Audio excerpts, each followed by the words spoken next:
All this. All right. Hello, everybody, and welcome to Geopolitics and Money. Very excited to be with you. How are you? Yes, I'm good. I feel like we're very ready to officially change the name. Yeah. I don't know. You guys tell us. Oh no, it's very loud. Sorry. Yeah, that's Sorry, all guys. I do.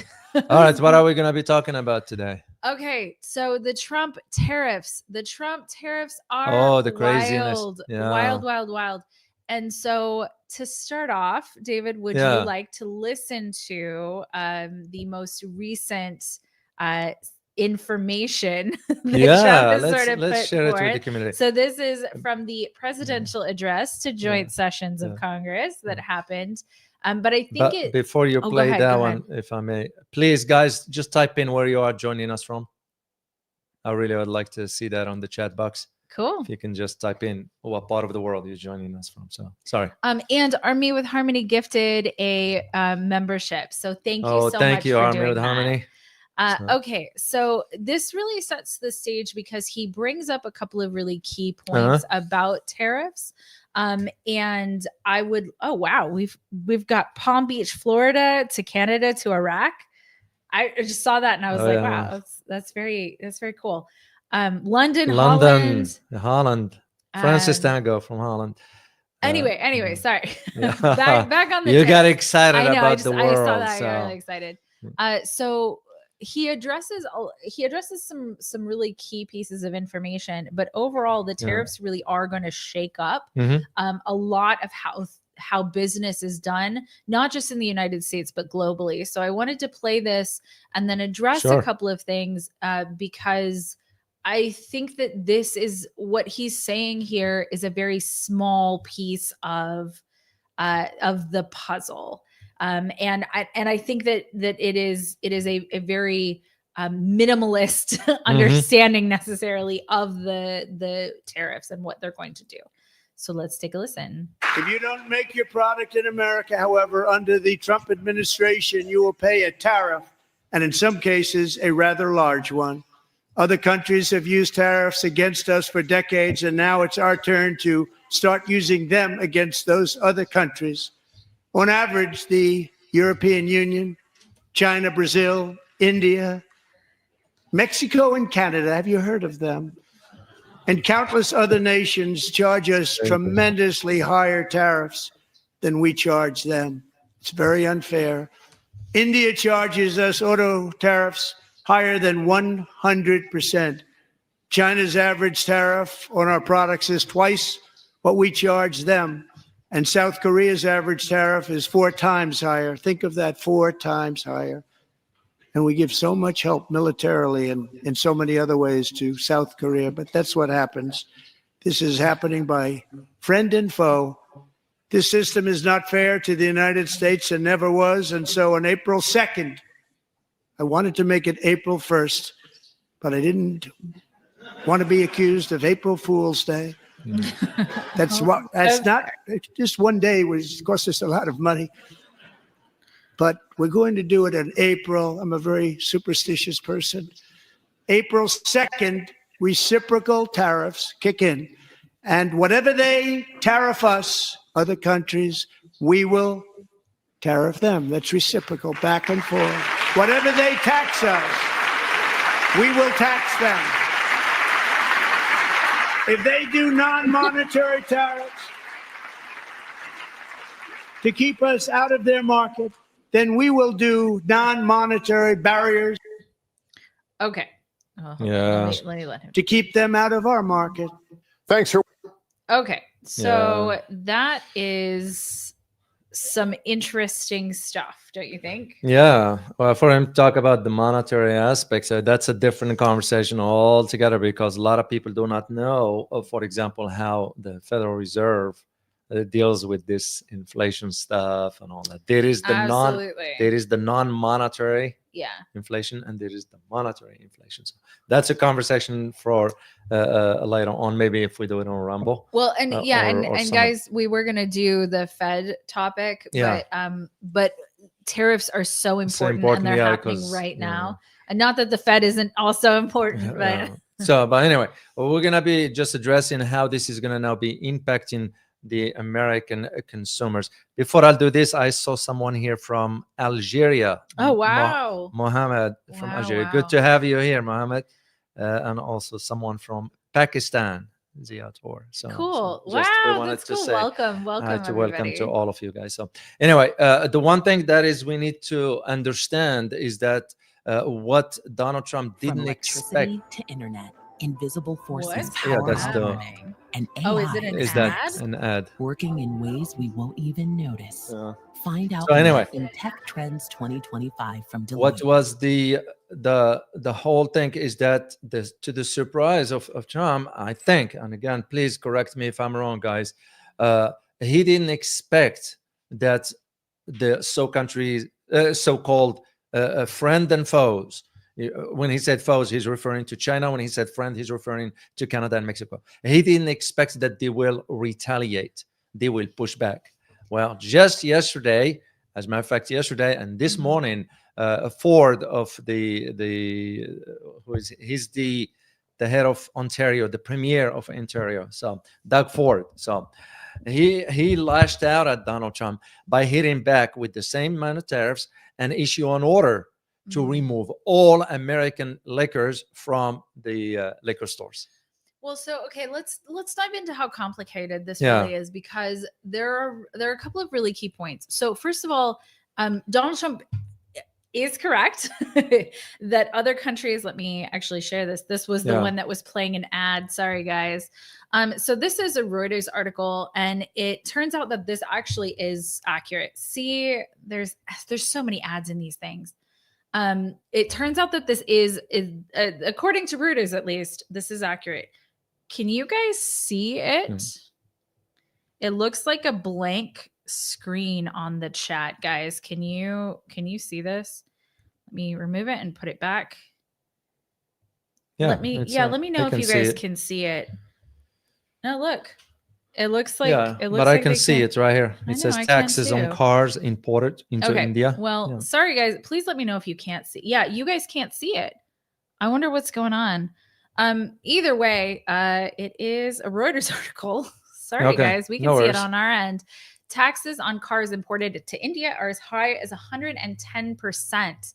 So wow.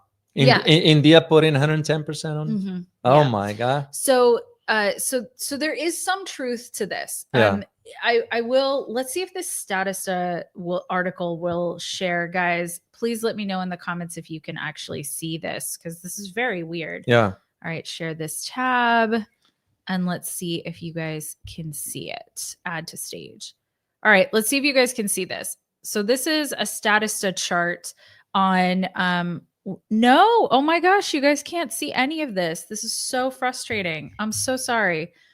That's why I always have it up on my phone to see what it looks like for you guys.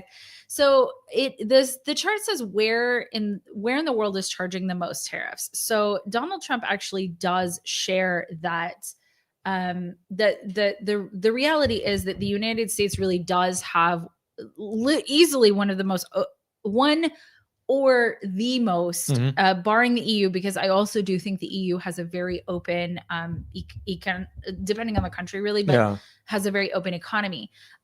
But we do have extremely low tariff rates. Like overall, we have very low tariff rates. But for example, the EU also tends to have very low tariff rates. But there are things like this with India, that there are tariffs on particular things in particular markets in order to protect. I say protect because I don't know that tariffs necessarily do a very good job of protecting anything, but they are in place in order to protect a market from, for example, if EVs were brought from China, our auto manufacturers would probably go under. Well, yeah, because of the cost. Oh, absolutely. As simple as that. Absolutely. And the quality of the cars. Absolutely. So not only do I agree with you, Yeah. but I actually think it's wildly unfair that we don't have Chinese EVs because number one, they're awesome, and number two, they're the cheap. car. Yeah. So So the argument that Trump is making about the just try auto, one thing, keep going. sure, the auto industry and so forth, it's nonsense, and I've always argued that one as one who saw. When I was in China, and I report this to you guys when I was there last time, and I had a good encounter with the manager of a dealership of BYD, and he was gracious enough to let me record, and I said, yeah, feel free, get into the car and all that stuff. And when I saw the quality of the car and asked the price and calculated that, I found out that the top-notch car, they have inequalities too. The higher end was about $26,000. And I was like, the average one was about 16,000. Well, here in America, a $16,000 car, brand new, electric like that, people can buy it. But the government get a car for 16. Yeah, we can't. You can't. You can get a tiny little something that looks like a death trap, but you can't really get a car. And this is why when I asked, and of course find out that they will hypothetically, had I bought the car, will be charged 100% tariffs on it because it's from China. So when Donald Trump's saying all this, the problem now, and this is where I see the problem for Americans now, is that within few weeks we're gonna see prices rising on the shelves across the board. That's just how it's gonna be. The Americans is gonna be hit hard. It worked, guys. Let me know if you can see it. So that sort of takes us into the second part of this topic. That's very important. Let me go over this really quick. So this is from Statista. I really appreciate Statista. Not that not that it's perfect or whatever. No, but they do have some relevant information, Yes. and I read their stuff is accurate. For as much as things can be accurate, because That's true. Quite frankly, things change. Well, the government controls the stuff. Right. We know how it is. So overall, when you look at the world, where in the world is charging the most tariffs, you really do see that the majority of the very high tariffs are very small countries in Africa. Yeah. And then you kind of go up from there. And it is true. I mean, looking at India right here, they are in a very high tariff rate. Yeah. China is just below it, and the EU and US are really in the very lowest percentile in terms of tariffs overall.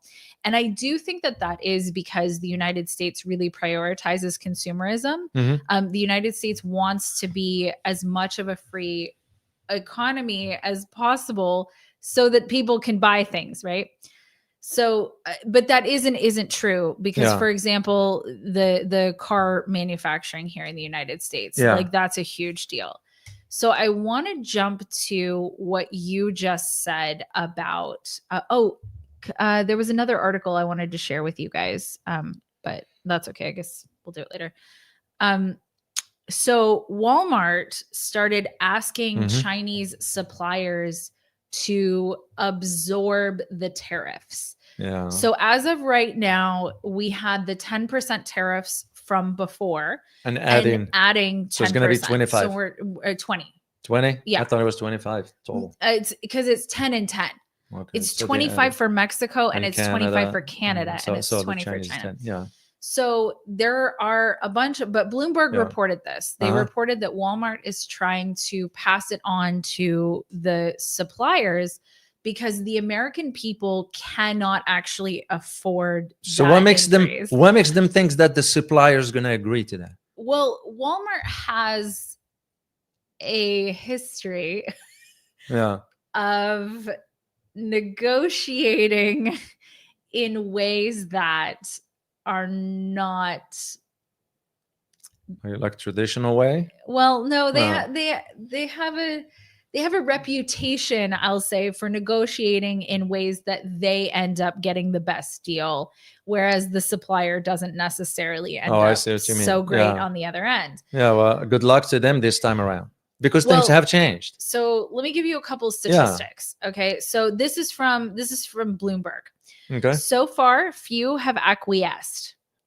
Okay. Suppliers' margins are already razor thin due to Walmart's strategy of procuring goods cheaply in order to maintain its competitive advantage, according to the People. For some reason, any reduction greater than 2% would actually see them make a loss, the people said.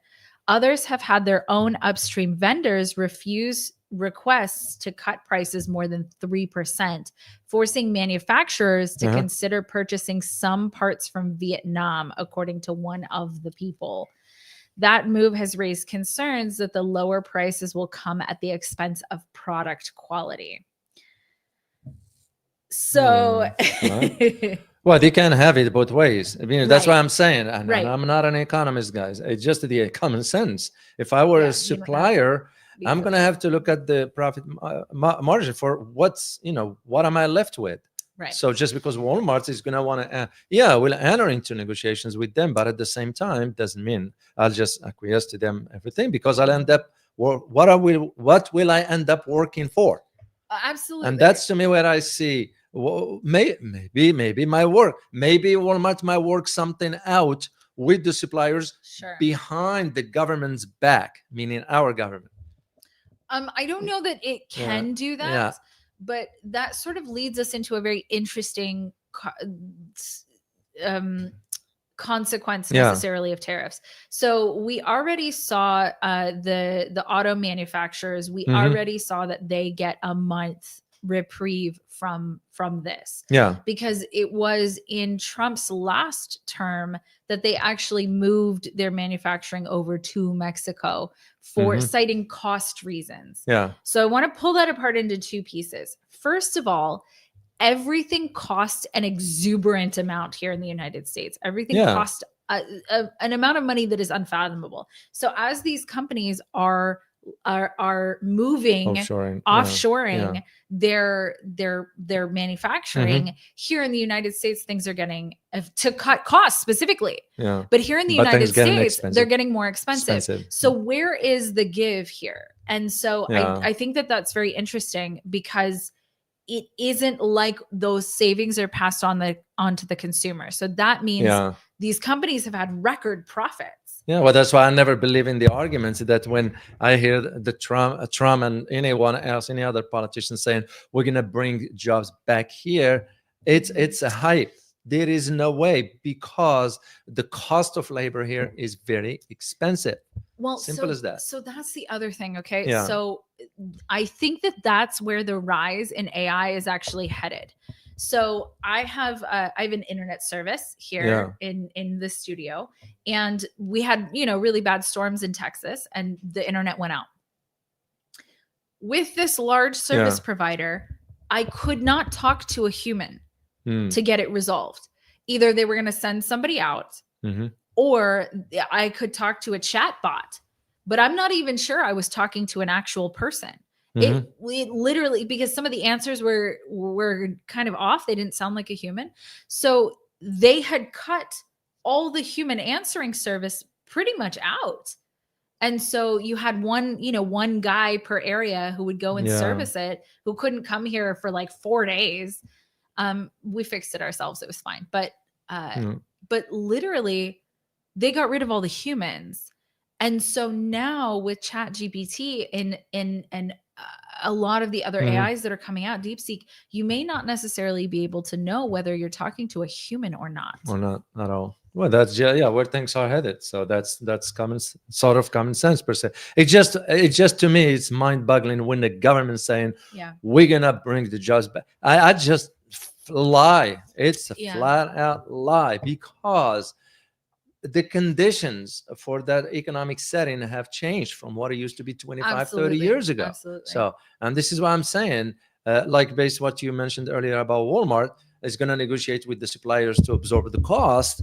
I just don't see the logic into that argument. I mean, what they're saying, it might work. It's just because the supplier is going to be saying, well, sure, we're not going to do it. We look for other markets. And this is why, I mean, you look at, for example, now what Canada has done. Whoever thought that Canada will do that? They even now talking, and I had to read up yesterday on some stuff pertaining to I always like to read what are the possible scenarios. And the possible scenario that I read, you know what it was? It's about us invading Canada.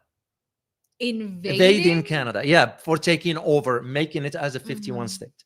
And it was just a scenario. This is in geopolitical terms. Geopolitically speaking, they just wanted to provide that scenario, even though you and I know it's not going to happen.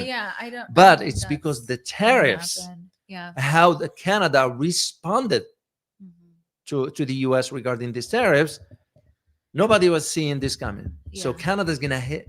Canada is already hitting hard. Yeah. So, and the idea that, and I won with that scenario as far as, because what Trump is hoping for, you know what he's hoping for, guys? The hopes is to weaken Canada's economy. Yeah. So the claim of the 51 states will become more feasible. Because on the military front, and I'm going to share this with you aside from the economics here, on the military front, Canada stands no chance against the US. Oh, it's not even close. But where is the issue with all that? You know where the issue is? Is that if we ever do that, NATO is going to invoke Article 5, which means NATO will end up fighting the US. I know it's a scenario that is the reason I got absorbed into this, because I know it's way out of the box. Yeah. But on the other hand, I've seen enough in my life so far for sure that things that I thought they would never happen, they end up happening. Oh, absolutely. So, but I go back to the source of it. What is the source? Is these tariffs. Yeah. The same thing now we're going to be seeing from Mexico. Why Mexico? Remember, like you mentioned earlier, some of the companies here in the US moved operations to Mexico. Well, Mexico is going to do the same as Canada. They're going to hit back the same way. China already did with one specific sector. Agriculture. Right. Yes. Farmers. Yes. Yeah. Midwest is going to be hit hard because China now put a tariffs on soybeans. China put a tariffs on pork. I think chicken also. I think it's like pork, chicken, wheat. Yeah. And those are the key, because if the Midwest is hit hard, China knows what to do. They know exactly what sectors to target. Yeah. Well, yeah, it's very strategic. Yeah. Clearly, it's very strategic for maximum. And this is why I go back to the logical argument as to what is really Trump's purpose. That's a phenomenal question. Yeah. What is really Trump's purpose for embarking on this really, really ill-conceived policy? Yes. So that is a very good question. And I think, so there are a couple of things. First of all, Trump wants to abolish the income tax. Yeah. And so Trump, okay. So here's the thing. If you abolish income tax, you have to figure out how to tax people some other way. And, you know, it's a funny argument because people talk about like, oh, well, you know, there's in Europe, they have these very high taxes, and you know, it is, and in all fairness, it is very high. But the reality but they're getting is, back for it. Something. Okay. So first of all, they're getting something back for it, right? They're getting mainly in Scandinavians. Yes, they're getting something. They are. They're getting healthcare. They're getting education. They're getting, you know, actually decent roads. Would you pay a little bit more in taxes if you know your kids will be taken care of in school, healthcare, and your retirement? Number one, yes, absolutely. Yeah. But number two, it's not that Americans are not getting taxed. Yeah. It's that they're getting taxed, or we are getting taxed in different ways. So for example, we have sales tax, right? Yeah. So when you see something posted in the store, and this surprises a lot of Europeans when they come to the United States, the price that's listed is not the price you end up paying. That's the price. Then you have to add sales tax on top of it, right? So you have sales tax, you have property tax, you have now tariffs. So if the manufacturers are not going to eat the cost, so like in Walmart's case, manufacturers are not going to eat that cost, or the suppliers are not going to eat that cost. Yeah. They're the manufacturers. Suppliers. They're not going to, they can't operate. Let's say they're making a 2%. Let's say they're making 2% off of something, right? They're not going to take an 18% hit, then they're operating at a loss. And that doesn't make any sense. They're not going to pay to like have their goods shipped over here. Okay. But the reality is that, you know, the plastic baubles that are in Walmart, most Americans are not going to make that, right? That's not going to end up being made here. And so who is going to take that over? Let's say it even could get made here. Yeah. Right? Like, let's say the average plastic bauble from Walmart could get made here. Yeah. It's that there are so many of them, and the infrastructure would have to be set up over decades, that we're really looking at this being a tax on the American people. And it's not presented that way, right? Like, it's not presented as a tax that you as an American are going to end up paying. It's presented as a tax that somebody else is going to pay. But we know here in the United States, large corporations put their profits first. But they're also facing the reality that people are not going to pay higher prices for things because they can't. Yeah. Well, this is why Canada went ahead. We go back to Canada because I've been reading on it more so than I did on Mexico. Yeah. But this is why Canada went ahead and cut a deal with the Europeans. So basically the energy, as a matter of fact, here is the thing, guys. Here is the not the craziest. I can see them doing this. Yeah. Doug Ford, the for the province of Ontario. That's where he's at. The premier, what he's saying is, if the Americans think that I won't do it, then they are mistaken. What was he referring to? He was referring to 2 locations in the United States. One is upstate New York. If you drive to Canada, I used to drive to Canada, and you go upstate New York, straight shot, all the way to Canada. And if you go to the west side of the United States, in Washington State, and all the, like, up a little bit on border for Montana and so forth. So what these 2 locations have in common? Electricity. Where is that electricity coming from? Yeah. It's from Canada. Yeah. And Canada can shut that down. Ontario has the ability to really shut down the electricity.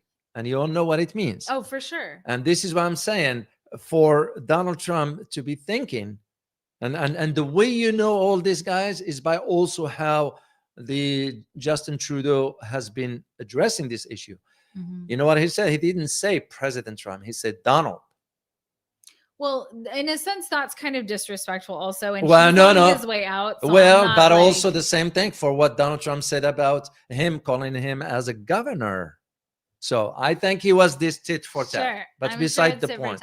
But it's not like Trudeau did a good job for Canada, man. Not he at got all. ousted because he did an awful How can job. we forget what he did with the truckers, truckers? And not only the truckers. So how can we forget? I did sort of like a deep dive into where Canada's economy is at. And it was something like the average household is paying 20 to 25% in debt, like repaying loans. That's crippling to an economy and crippling to a population on its own. So Canada, Trudeau ran Canada, unfortunately, into the ground. Yeah. So like, he's no angel. He's certainly no angel, not, for sure. But it's just to highlight to you the idea that now Canada has shifted its gas shipments to Europe. Europeans also preparing to hit back at the US. You add China, you add Mexico. You now even think about some other countries like what we just did in Panama now by taking over. I don't know if you guys are aware of what BlackRock just did. They purchased parts of the assets at the Panama Canal. BlackRock. Yeah, we might do a show on that. Just think about it, guys. Think about it. A company, investments, whatever that is, and they're buying those kind of assets. That tells you where things are headed. I always make the arguments for this regarding Ukraine. When BlackRock declared they're gonna be rebuilding Ukraine, you all know what I mean. So and that happened I think halfway through the conflict. You're like, BlackRock's gonna, and you're like, who sold the weapons? Who owns the company? Now here is one of the things I like to share with you guys is that when we think about this idea of these tariffs and you think about the inflation and all that, did you know that most of the central bankers think about prosperity leads to inflation? Say that. Tell me a little bit more about that. There is the belief that prosperity causes inflation. This is what our Federal Reserve and some central bankers think of it. So Because remember, as I mentioned, this is when you read a little bit about economy and so forth, there are two types. One is non-monetary inflation, and one is monetary inflation. The non-monetary inflation, you give just an example. Eggs, chicken. Yes. Eggs, chicken. Yes. I have 4 chickens at home. I have eggs so you don't every buy day. eggs. No, I don't. I haven't for a while. Eggs, the chicken or a hen, whatever, when they lay eggs, do they care about interest rate? No, they don't. They don't. Because that's non-monetary inflation. However, the cost of eggs, Right, it's going to go up. Well, so it's interesting talking about inflation because flat out, if you look at prices and if you look at what inflation, not even what inflation, what the Fed is saying inflation is, but like even what it actually is. The reality is that inflation does not seem necessarily tied to anything other than some corporations were like, hey, we're going to raise the prices on this. And then everybody was like, okay, us too.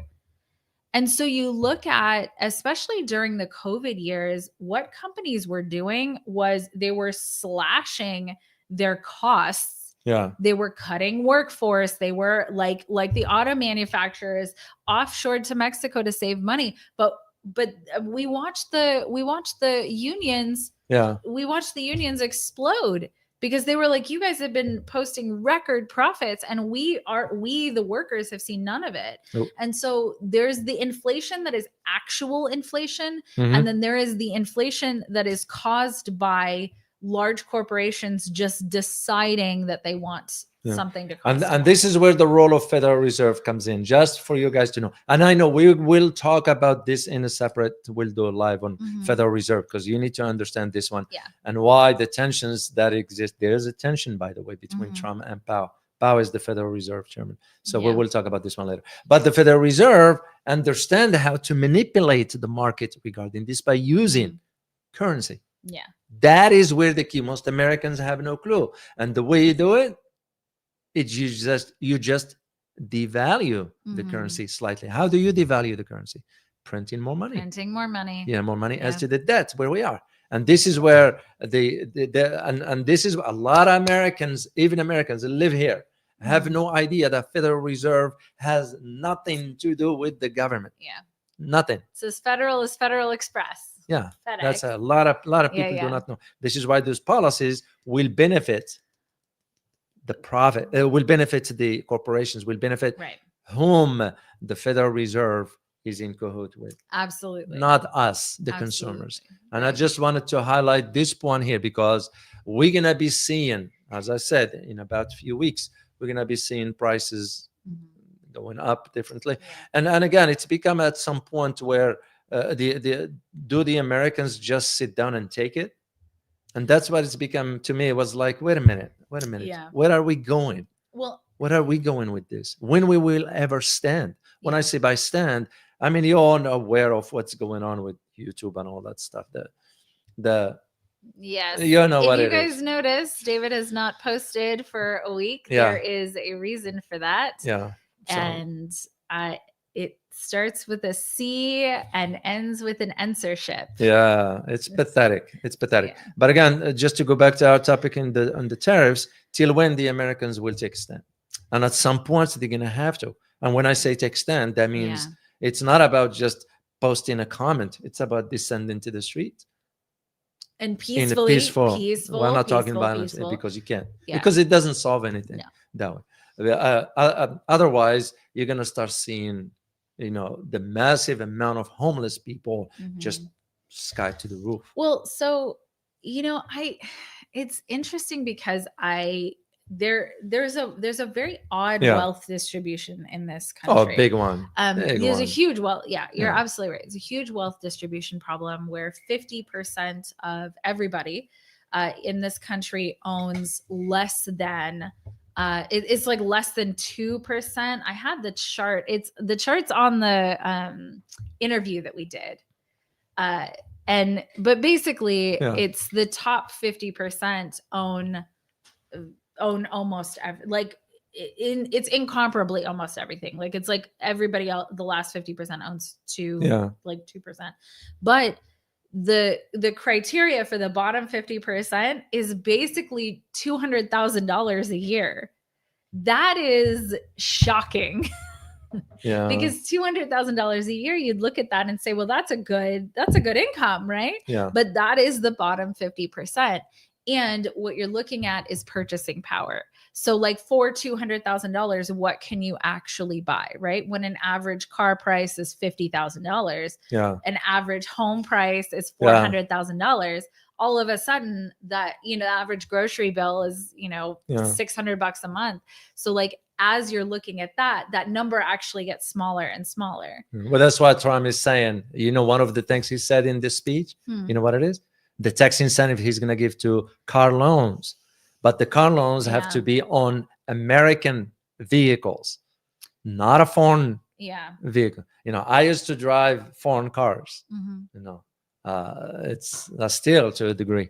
But for him to be saying, and this is where that idea comes in, to go back to your point earlier about the Chinese vehicles. Yeah. If we have the vehicles here, because the cost of it, right. But they won't want it because and it becomes clear that, and that's one thing American people do not understand, is that the big corporations are in bed with the government.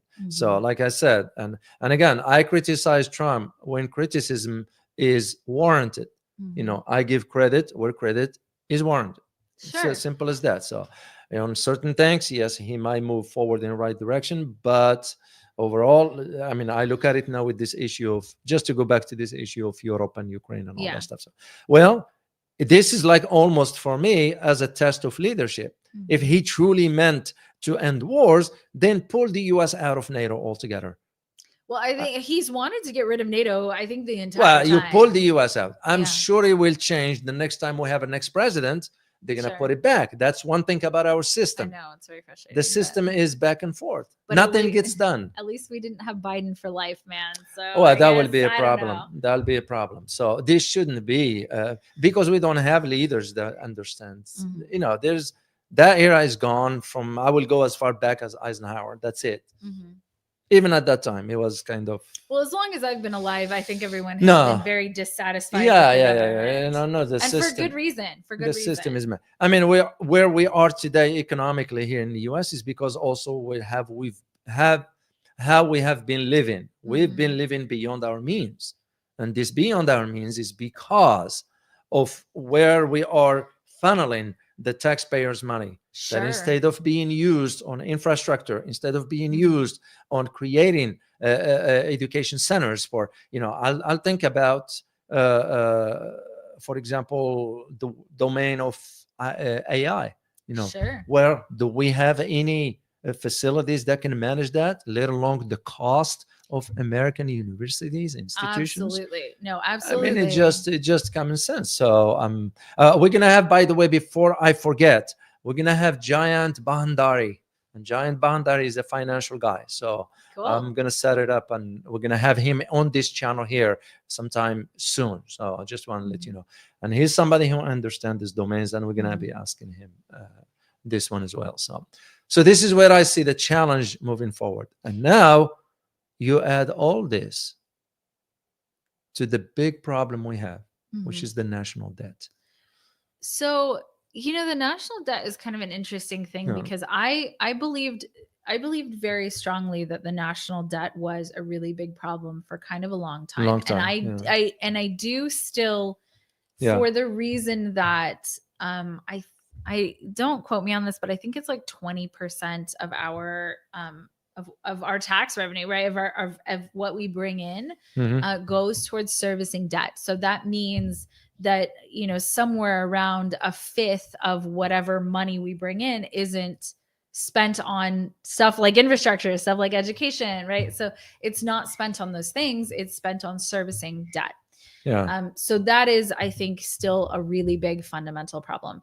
But I do think that there are, I think that the way that this has all been structured, that debt is there for a reason. And the debt is there for a reason based on national banks and or on central banks and on central planning, basically central bank planning. There are obviously reasons why that has been kept in place and continued to grow. But I do think that right now Trump is addressing debt because the everyday person is like, hey, this isn't sustainable. Everything sucks here. Like, you guys have to do something about that. Yeah. Do I think he has the ability to fix a $36 trillion debt? No, I don't. No, I don't. I don't. It doesn't. Not even Doge. I mean, Doge, like, you know, honestly, I kind of like Doge. I'm not gonna lie, I kind of like it. They are digging into some stuff. They're exposing. I kind of like that they're doing that, but they have not come close to $1 trillion in savings. Yeah, you know what I mean. They haven't really come up with much savings really at all. But I do like what they're doing. So keep doing it. But at the same time, it has to be something in return for the taxpayers. Sure. So, and I've argued this before, and I did say it on record, that the minimum that the government can do is issue a $10,000 for everybody who pay taxes between 21 or 22 to 24, because most of the money that went for Ukraine through Biden stuff, it has to be through that $10,000 per household, where the taxes were paid, or whomever paid the taxes. But the $10,000 does not include the wealthy individuals. Yeah, for that sure. will not They be don't for need that. it. They don't need it. You can't. You put it at a limit for the majority, because what most Americans do not know is the tax brackets where we are all. And the way you look at it, guys, I don't have graphs in front of me or to share with you. I'm just gonna make hand gestures. Okay, hand gestures are good. Think of a pyramid. Okay, pyramid. You know how pyramid is. And think of the top of the pyramid, tip of it. That's the 1%, the millionaire, the billionaires, and so forth. Okay, these billionaires pay zero. Their argument is we create jobs. Bezos of Amazon doesn't pay taxes. Caterpillar, they haven't paid. They owe the government about $4 billion in taxes that I was aware of. And that was from a few years ago. So then you move from that into the next level within that pyramid. The next level is the millionaires. Okay, those millionaires pay between 14 to 16.8 or almost 17%, to my knowledge. That's the bracket they pay. Then you move into the middle now, the middle of the pyramid. Well, from the middle all the way closer to the bottom, what do you have? You have the middle class. What is the middle class taxed at? The range, the tax rate between 27% and 30, either 33 or 34. Don't quote me on this one. Somewhere in that bracket, 27 or 26 to 35. We'll put it in that bracket. Then you go all the way to the end of the pyramid, the bottom, and at the bottom is the poor people making less than, I think, $10,000 or so. I understand for those. I'll sympathize with them. They shouldn't be paying taxes. They don't have it. They don't have it. You know, it's common sense, because you have to. Our problem in America has become, beside the financial and all that stuff, is that we lose that sense of humanity. Absolutely. We lose that kind of, we start to look at each other in terms of transactions, in terms of, and the government's approach to its citizens or the governed, it's no different. And you wonder why we are screwed up, why we are messed up, where things have been for the last 20 years, going from bad to worse, instead of doing the reverse. Once again, I give the example of China, and it's not about praising China. It's about presenting the facts, and that's why I enjoyed my time being there, to see with my own eyes that a country is working towards elevating society to a different level. You don't move 700 million people from poverty in overnight, but you have to have some sound policies, some sound strategies, less corrupted people. Does corruption exist in China? Yes, it does. I'm aware of the case of the former defense minister who got caught into corruption. You don't hear back from him. He's probably in house arrest. China does its own things as far as investigations and how, because there's one thing we don't know about the Chinese culture, is they don't brag about things. Yeah. Did you know? I got a word about the ambassador of China in Egypt. It was in a private conversation. So, and he mentioned, and I'm paraphrasing here, that China does not like to say we are a developed nation. Mm-hmm. You know what they use the term? Emerging economy. Yes. That's what they use. And why is that? They don't want attention. They don't want this hoopla la as far as look what we did and all that stuff. Well, yeah, but it's easier. So I will exactly. I will say this. And China does a ton right. So this is not a criticism, but it is a truth. Okay. Yeah. This is a fact. There are two ways to win who is on top. Yeah. The United States has unfortunately used the military way, right? So the military might is what the United States has used. Mm-hmm. China is using economics. Yeah. And the US just recently started to do something about that. Yeah. But using economics is the quiet way. And the thing is, the quieter you are, the less opposition you had. The US didn't step in because China was being quiet about it. The US didn't step in until it was way too late. So in that sense, that's actually quite wise of the Chinese to have done that. I've been arguing for years, even in my days in Washington. I remember I had conversations with colleagues, and inside the halls of power, whatever that might be, you guys got an idea. I would have a conversation, and I said, somebody told me one day, well, David, do you think we will be able to contain China? I said, no, there is no way. China is not the Soviet Union. The economy of China is not the same way as the Soviet Union's. That's why this containment that we are thinking that the governments from even the era of Bush, and that's when I was back then in the military. Too late. Yeah, I said it's too late for that. The reason being because what China ended up doing in that time frame of 2.5 to 3 decades, that's where it puts the strength of its economic foundation. This is why, as of yesterday, I don't know if you guys are aware of the 2 sessions. I don't know if you were aware of it. That was yesterday in China. Yeah. The 2 sessions that's their main, where they put the budgets for the euro and all that. Yeah. Did you know that their budget of 25 will be no different than the budget for 24? Wow, you mean it won't go up by trillions exactly. of dollars? Wow. That's one. Second thing is their target GDP. They target what they want to reach, the growth. Yeah. 5.2 or 5.7. That would be substantial. Yeah, that tells you right there where the country is going. Yeah, but I do think that that whatever happens with this tariff, because China doesn't want to lose the U.S. as a market. The U.S. still is the largest. It is. You can't discount the United States as a market. And so China doesn't want to lose the United States. And I think that's ultimately the point, is this isn't about like China versus the United States. And I think that that's getting lost in the sauce. It's not about one versus the other. It's about how do you cooperate, because it's actually economically in the best interest for both countries to cooperate. Because one of the problems with the tariffs is that it reduces quality of life for Americans. Because it will inevitably end up being paid by the American people. In one way or another, it's going to end up being paid by us. And so since that's the case, the amount of purchasing power is going to decrease, and it's already decreased so substantially. I think there's going to be a real problem if that ends up being the case. Like if these tariffs really go through and they stay prolonged, I think Trump is going to have a really hard time on his hands, because Walmart can't take the 20% from the suppliers. Yeah. It's not there to take. And they don't want to take out of their own profits, because of course the Walton family can't afford it, I'm sure, but they don't want to take out of their own profits. So where is it going to end up?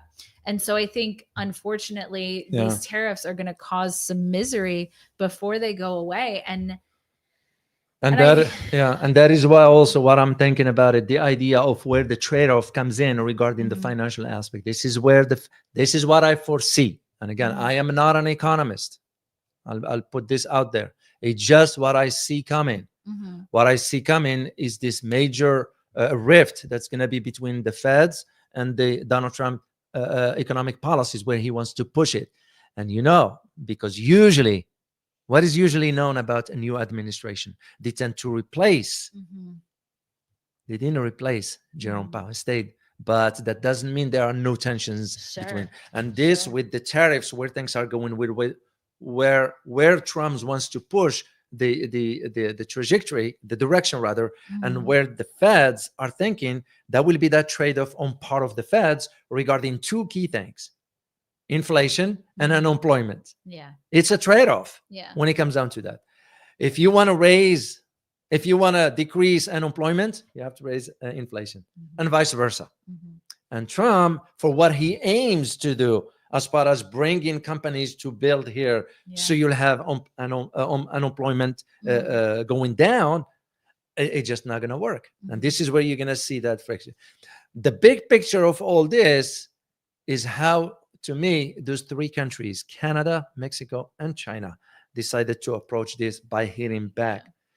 Do they know anything about, do they know something about these tensions between the Feds and Trump?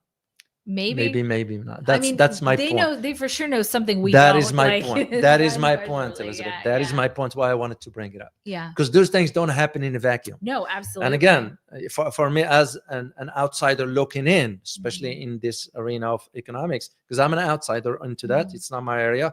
But again, when I go grocery shopping, I can see it sure is your area. Then I see, because I see the prices. I compare to just 5 years ago, 6 years ago, where things used to be and where things are, and what do I expect? And that makes me even think harder now. Well, for the next generation, because that next generation include my own son. That is going to be in that. In the middle of the job market, so very soon, and I'm already starting to have concerns about what kind of future life. Or I even mentioned between also shared with the community. I said, hey, you need to hit out outside the U.S. to see a little bit the world. Oh, absolutely. That is a very critical thing. And I actually feel that way about no matter what country you're from. Go out, see the world, see other places. It's because it concerns me. It concerns me where things are headed. And now with this idea of, and again, this national debt will have to be repaid one way or another. How can we sustain this? No. Well, or not. Well, it's going to have to come point where we, the people, have to do something about it. Otherwise, this is not going to resolve itself. Well, I do credit Trump for this. I don't think he's going about it the right way, but he is doing something. That's true. So give that credit. Yes. I would rather he do something wise. I do have one wish he can follow through with. What is that? He did mention it. Getting rid of daylight savings time? No. Well, daylight, Please, government, get rid of that. Get rid of daylight People need time, to sign a letter to Trump. And I know. Be because, please, guys. Because in our laws, if there is a letter signature that reaches over 100,000 signature, by law, the White House has to respond to that.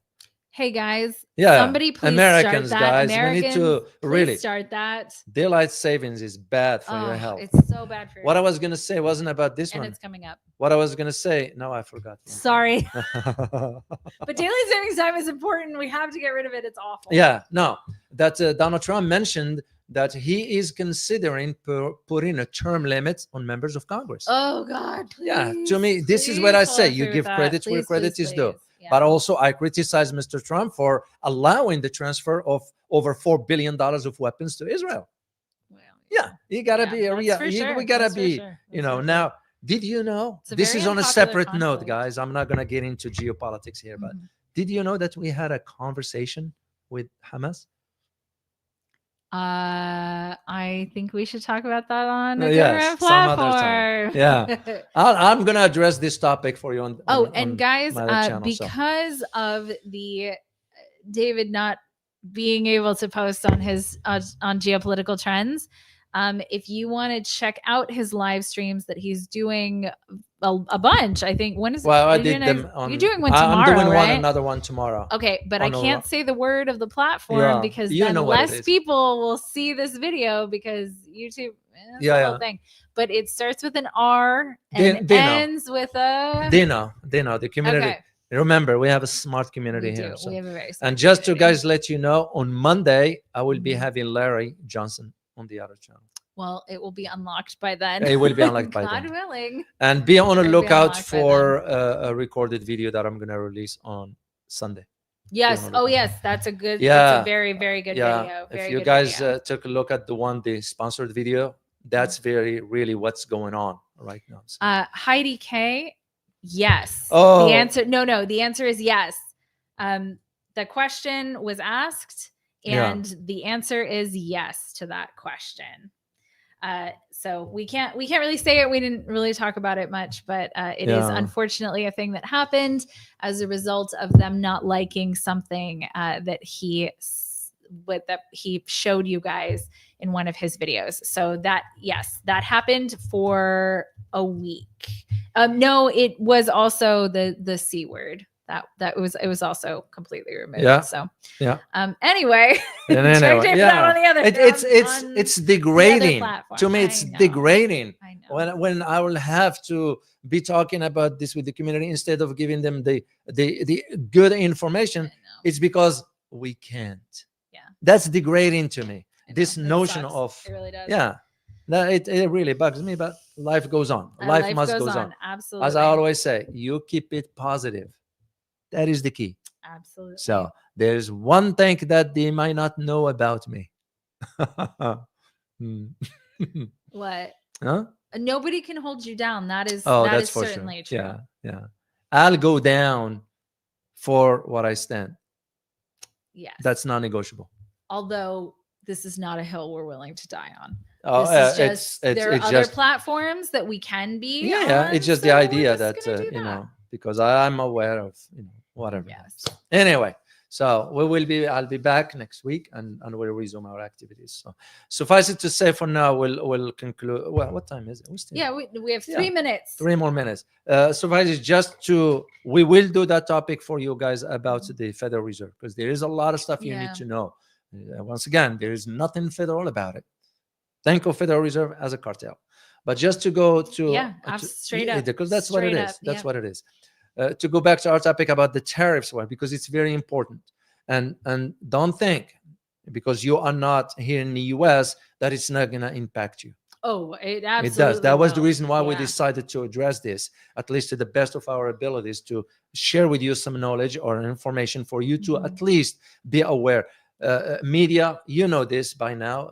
No need to beat the dead horse. They tend to manipulate, and the manipulation comes in the way of how they articulate the arguments.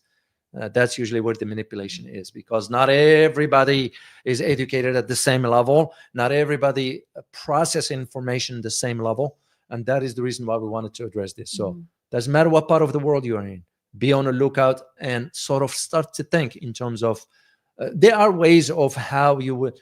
I'm sure you're smart enough to know you're going to look for the deal when you go buy something. You're not going to just pay whatever they're asking for. And that's part of you being vigilant, economically speaking. Because for us here in the US, and again, I am a positive guy. I am optimistic and all that stuff. But what I see coming, it bothers me. I will say this because I spent a lot of time listening to economists right now and to wealthy people. And I asked, I was on like a call with an economist, and there were a bunch of us, and I asked the question. I said, in this economy, what do you see coming? And what he said really surprised me, and it actually made me feel pretty good. And what he said was that with the 2008 financial crisis, there were very few people who knew it was coming. There were people who knew it was coming. Don't get me wrong, but there were very few of them. When 9/11 happened, there were very few people who knew that collapse was coming. So like the .com bubble. So as these crises have happened, not a lot of people have known about them. Yeah. But right now, a lot of people are paying attention to this one. Before it really hits, a lot of people are paying attention. So what he said, his prediction, like I said, this was his prediction. His prediction was that we would actually end up recovering much faster because people are paying attention. The other times people were not paying attention. 2008, people were not paying attention at all. I remember that. And now, and so it came as a giant shock. But now the generations who have been on this planet for a little while have been through some very severe economic crises, and they're paying attention in a different way. So I do think the more people that actually are paying attention to this, the faster. So I agree with him. But that was his opinion. I thought it was very interesting. All right, guys. To end on a semi-positive note, yes, right? of course. So remember, join me tomorrow on the other location. I'm going to set it up this afternoon. Then on resume my activities on YouTube next week. So, yes. It's pathetic. That's all I can say. It is what it is. Sometimes you just have to move on. That's all. And that's why it's important to have the other places where we can find you guys and where you can find us. Yeah. So we will do that. Well, I hope you guys enjoy it. I do have a phone call with Washington, some entity there. I need to go. I need to be ready for that. And I look forward to seeing you. We look forward to seeing you next week. I also look forward to seeing you you. Of course. Yeah. And we will do that topic for the community for FedEx. Yeah. For FedEx. Federal Reserve. Close enough. No. But at the same time, we welcome your suggestions, guys, for the topics you would like us to cover. And we will have our guest, Jayant Bandari, next week. I'm going to reach out to him and set it up. Well, and we have a guest interview being released this week soon. Too. Yeah, you'll see. You'll hear some very insights that, because this individual, it's not this celebrity stuff. No. And that's why we intend to go in that route. So. Absolutely. All right, guys. Well, wishing you a good day, good evening, good afternoon, whatever part of the world you're in. And we'll see you next time. Take care, guys. Bye-bye.